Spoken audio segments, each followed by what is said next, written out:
This is the carbon shoe everyone says you have to get. And this is the generic, basic, all-around run, walk, weightlifting shoe that I've seen way too many miles in to even count. In this episode, I'm gonna show you why fancy gear matters, but at the same time, why it's actually overrated. What you're gonna learn, why expensive gear won't magically fix your running, how focusing on 1% improvements like technique tweaks and mindset shifts skyrockets your performance, common gear traps that keep runners stuck, practical tips to level up your training with minimal gadgets, and the fifth thing, the long-term secret to building consistency and confidence. Stick around because by the end of this video, you'll know exactly which gear is worth your hard-earned money and your investment and your time and energy and all the research that you'll do, and how to unlock those tiny but game-changing 1% gains to take you from casual jogger all the way to super fast, unstoppable, best time runner. I'm Darren D. Lake, certified running and nutrition coach, sub 3-hour marathoner, and 10-hour Ironman finisher. Since 1996, I've been helping other self-coached runners, researching and experimenting on how to better myself 1% each day. And unlike other running brands, we don't do all those inspirational, motivational, quick fixes and quotes and all that stuff. Instead, the 1% Better Runner transforms you with small, step-by-step daily habit improvements, all so that you can live an amazing run life. Let's get into it. Okay, I'm gonna jump straight to the end. The running world loves to sell you gear, shoes that promise 4% more efficiency, leggings that wick sweat faster than it forms on your body, and watches that tell you when to eat, breathe, and I don't know, even take a pee.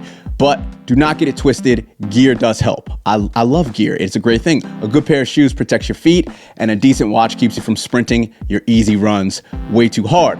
But what do you actually need? That's the question. You need belief, consistency, and patience. And my hot take on why running gear is so popular. I think runners obsess over stuff because it feels like progress. Buying gear is easier than building habits. It's simpler than addressing the real question. Are you running in a way that aligns with your goals? Are you doing the work consistently over time? Shiny gadgets won't answer that for you, and only you know the real fix. And this episode. So let's get to the first section.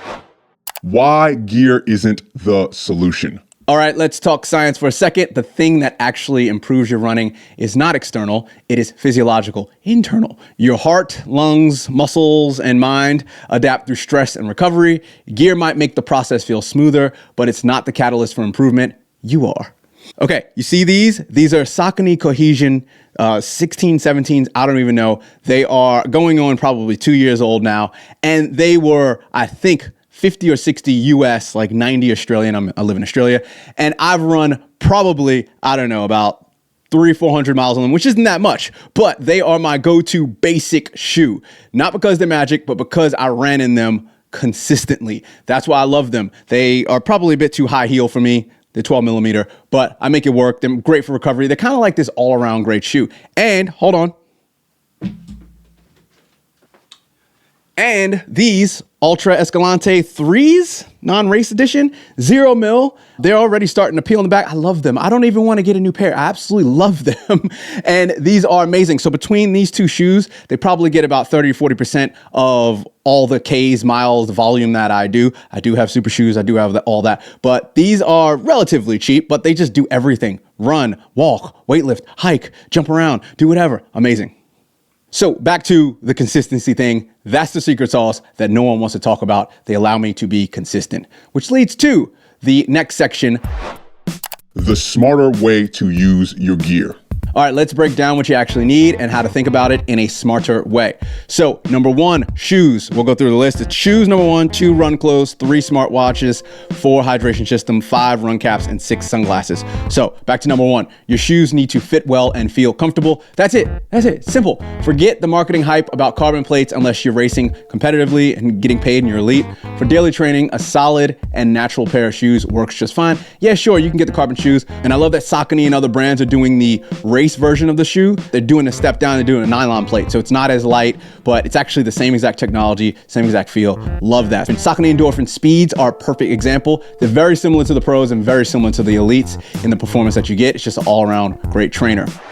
Number 2, run clothes. Technical fabrics are helpful for wicking sweat. This is what I'm wearing here. Kaizen, go check it out. Link in the show notes or video description below. But you don't need premium brands unless you want them. A breathable shirt and shorts from your local store, they can do the job. So, the big brands, Walmart, Kmart, etc., Amazon, if you want to shop there, they do the job very, very well. All right, third one, smartwatch. I've got Apple Watch and I wear Garmin's for most of my runs. Long story why I have 2 different watches. I don't like it, but I have to do it. They're great for tracking effort, but don't let the data run your life. If you're obsessing over your splits on every single run, leave it at home. You can use your smartphone. Obviously, you can just, time yourself and then enter it into your journal, your diary, written one, or put it into Strava, and just practice running by feel if you don't want to do the watch. Trust me, it is freeing if you do these things.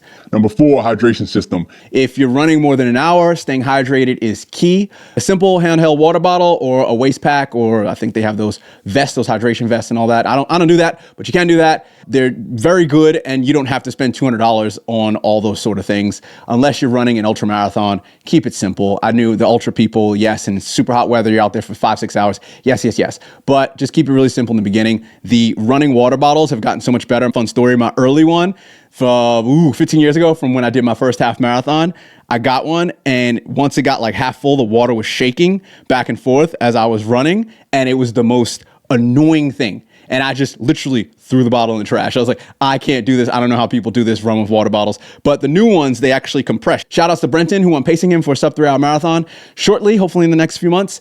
And he actually has a water bottle that crumples down as it gets smaller, kind of like a gel. I was like, genius. So I'll probably get one for our marathon so that I can make sure in maybe my super long runs when I don't know if I can get water. 5, run cap. A good cap, not hat, cap.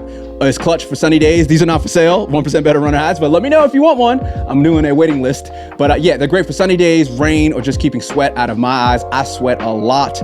I gotta have the hat. I'm not a big fan of glasses. Gets glass in a second, but don't overthink it. Grab one that fits your style and gets the job done. I like these flat brims, these runner type caps. There's a whole bunch out there. Everyone's doing a runner cap. Number 6, sunglasses.